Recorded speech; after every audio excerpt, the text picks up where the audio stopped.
It's Divas That Care Radio. Stories, strategies, and ideas to inspire positive change. Welcome to Divas That Care, a network of women committed to making our world a better place for everyone.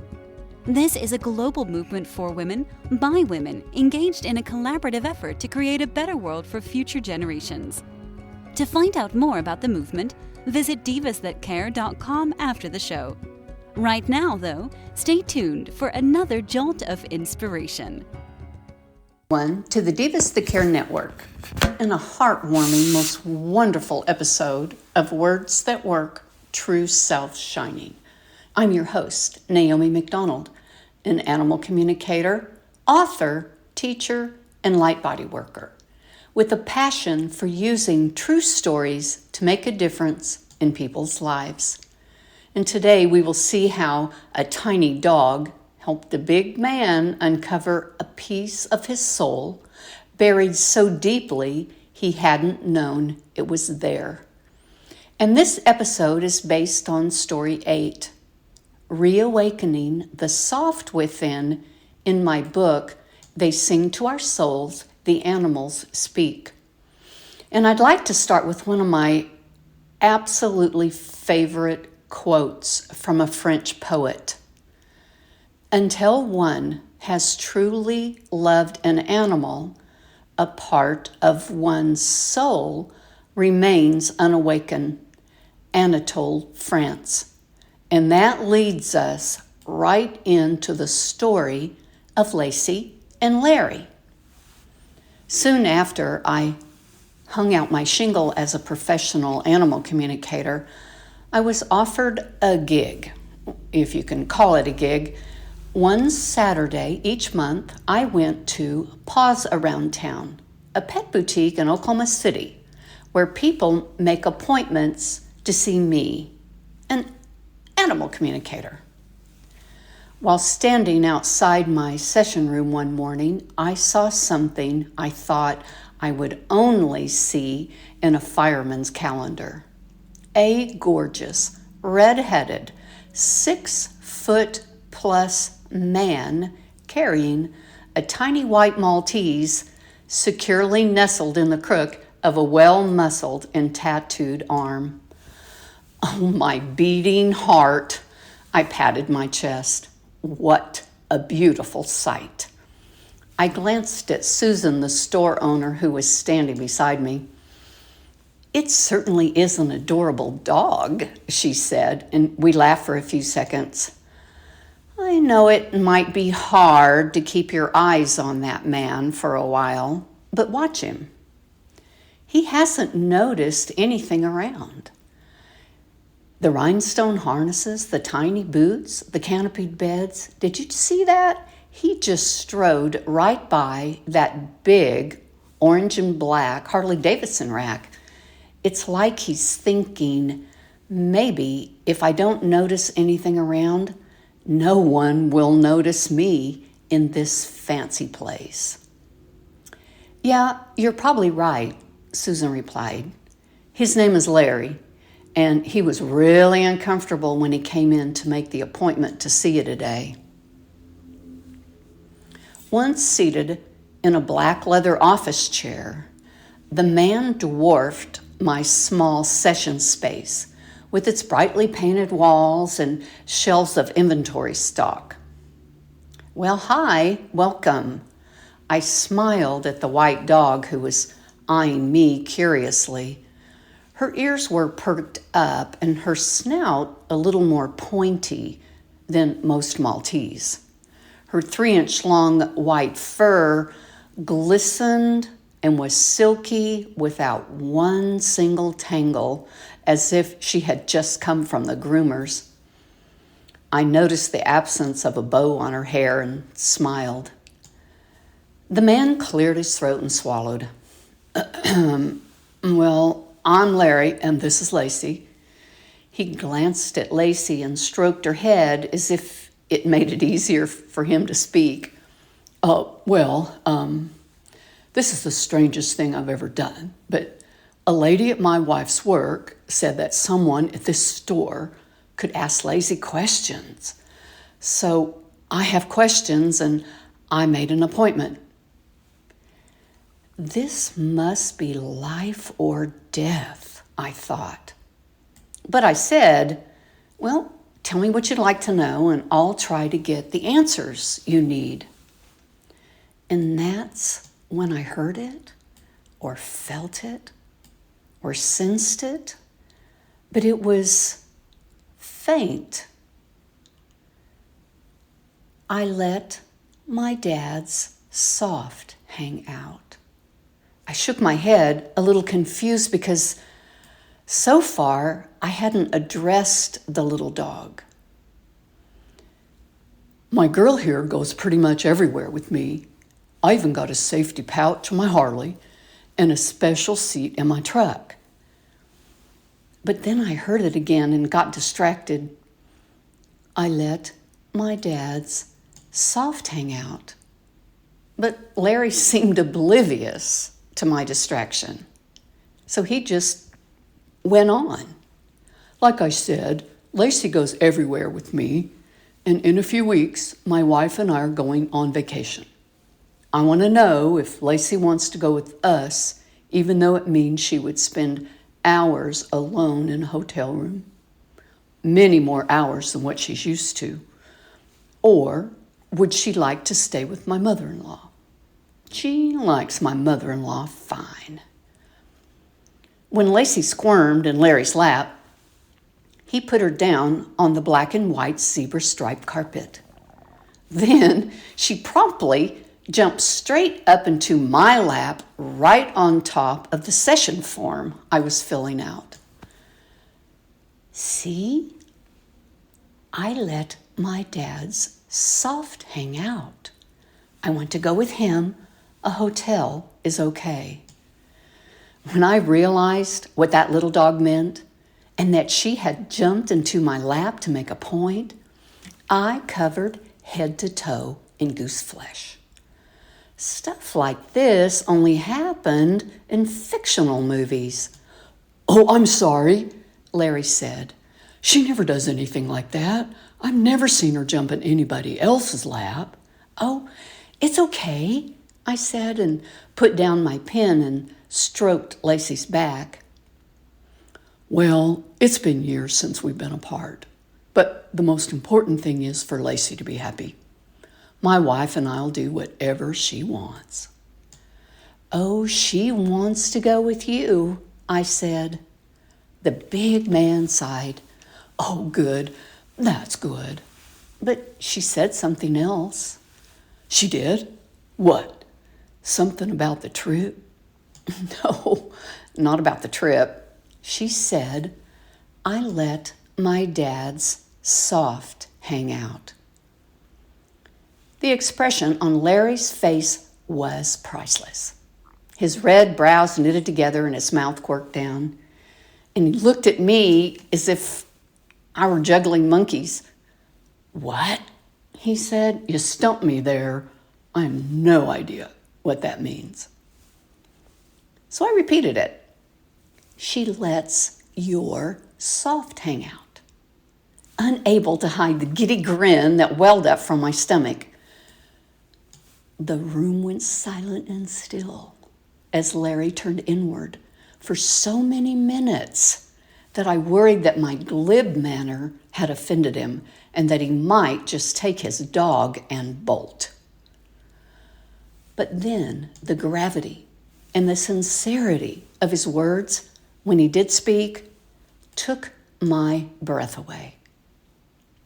Well, you see, my pa got rid of the only dog I ever loved, ever had really before Lacy. Said that dog would have been a waste of time and money, and he said I needed to toughen up and be a man. But when I dated my wife, her daughter Chloe didn't like me, not in the least. She loved dogs, though, wanted a Maltese. So I took her to a pet store to buy one. Anything for brownie points, I had to win her over somehow. So we went to the pet store, and we were sitting on the floor of the puppy room, and that dog, he gestured at Lacy, ran straight for me, jumped into my lap like I might save her or something. It was all I could do, I tell you, not to toss her across the room. But instead, I handed her to Chloe as gentle as I could. The girl wrapped her arms around that dog and cooed and never let her go all the way back to her house. But every time I went over there,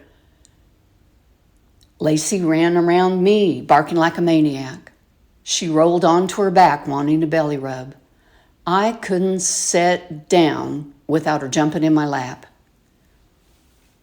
And finally, Chloe said, "Well, you're too thick to notice, but this dog is yours, not mine. You need to take her home with you." So Chloe and her mom, Sarah, badgered me for days. And I only gave in and took the dog because I'd planned on asking Sarah to marry me, and they'd be taking care of her soon anyway if things went right. But here she is. I never thought I could love another dog. It hurts too much. But I would move the world for her. And then Larry swallowed. My soft hangs out, huh? My mom says I'm nicer since Lacy. My wife says she saw a kinder side of me after Lacy. And that's why she finally agreed to get married. I kept nodding and smiling.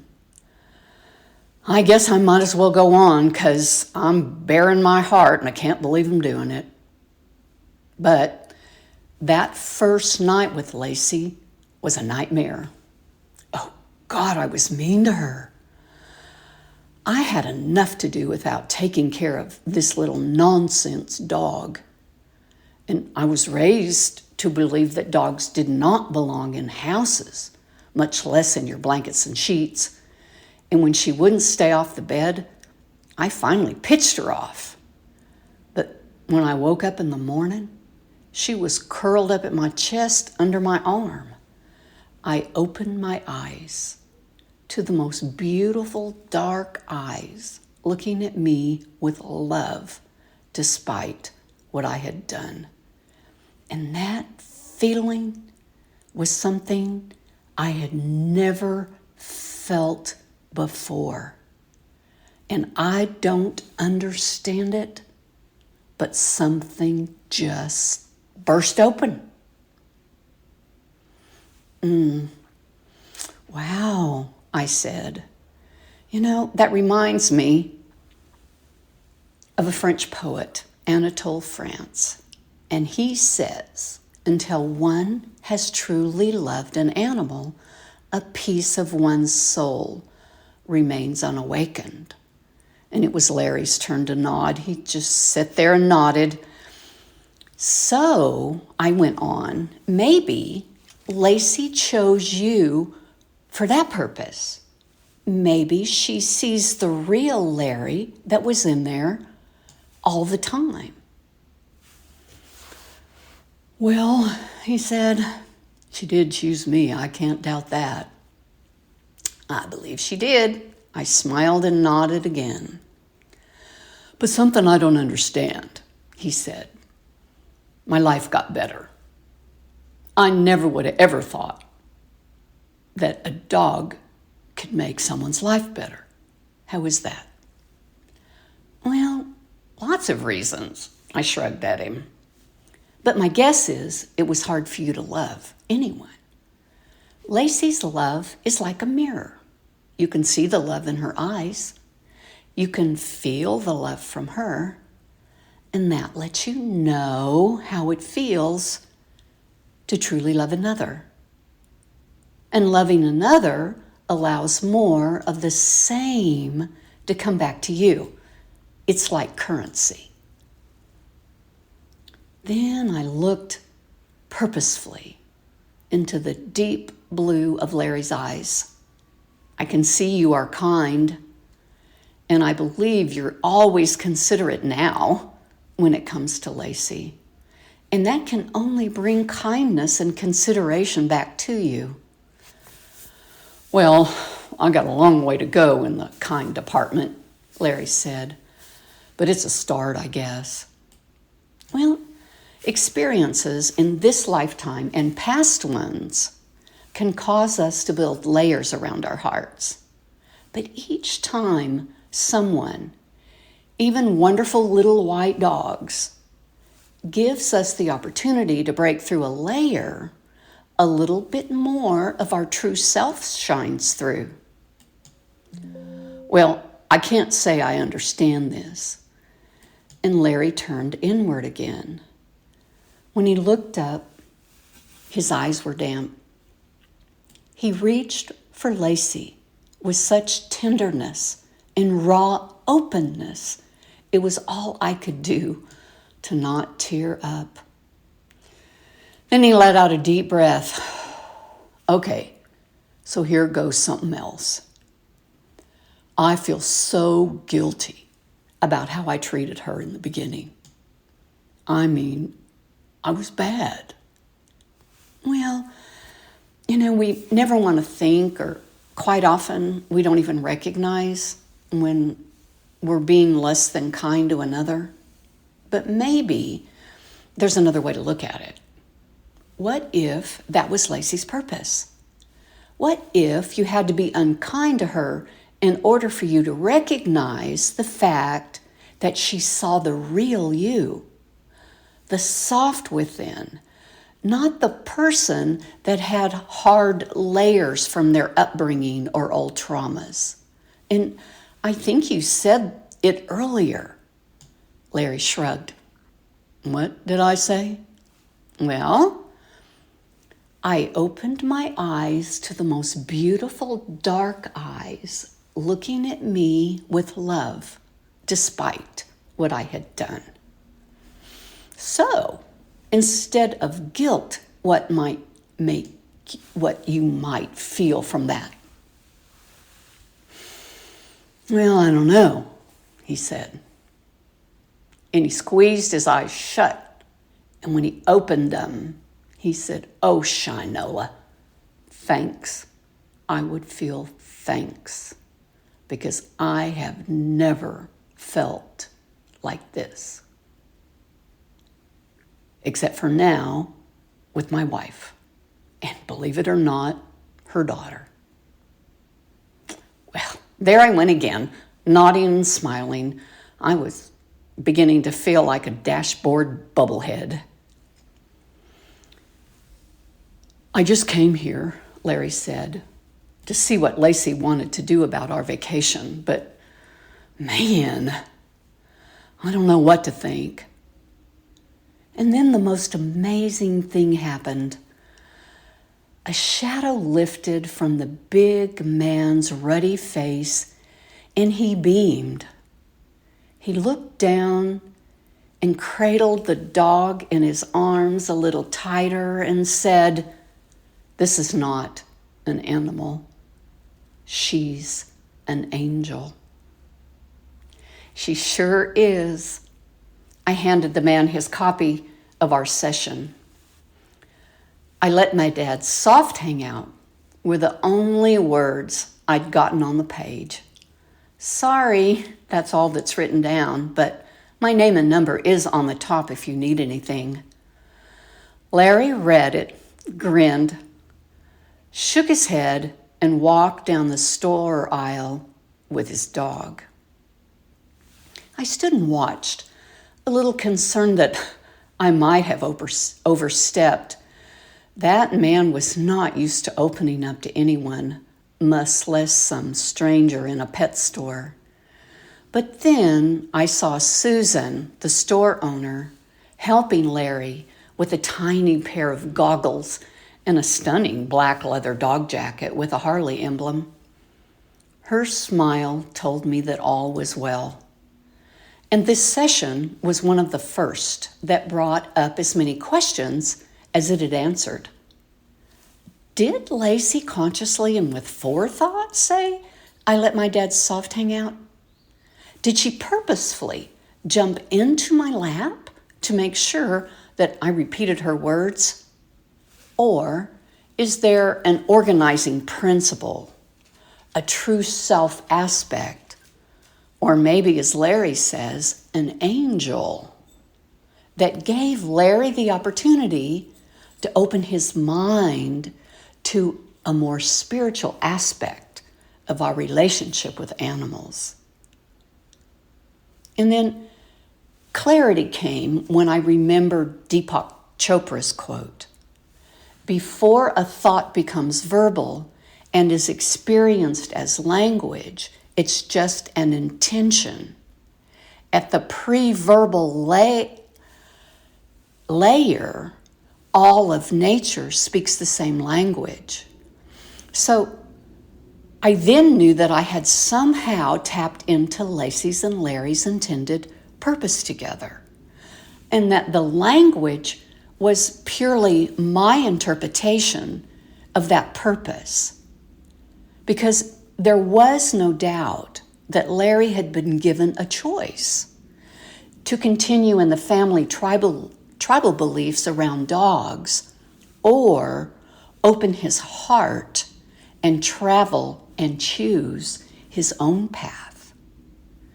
And it was some time later, after the pure wonder of the exchange between Lacy and Larry had kind of settled in to my mind and I had sorted through all that, then I was free to recognize the magnitude of what I had been privileged to witness. Larry's words rolled through my mind countless times. "She looked into my eyes with such love despite what I had done." And through the years, I sought not only to remember those words, but apply them in my own life. I recognize the enormity of feeling someone's love when I felt like I didn't deserve it, or the peace that it brought when I saw the light in another, even though I had felt wronged by them. "Lacy, I didn't know I needed you until you were there." Thank you, precious one, and all the animal kingdom that give us so much. And thank you, Anatole, France. And if you, dear listener, have enjoyed the story of Lacy and Larry, hold on to your heartstrings, because Lacy's job is not over. Join me next time when Lacy reveals her connection to Larry's childhood dog. And thank you so much for joining the Divas That Care Network today. I'm honored and I'm overjoyed. Namaste and bye until next time. Thanks for listening. This show was brought to you by Divas That Care. Connect with us on Facebook, on Instagram, and of course on divasthatcare.com, where you can subscribe to our newsletter so you don't miss a thing.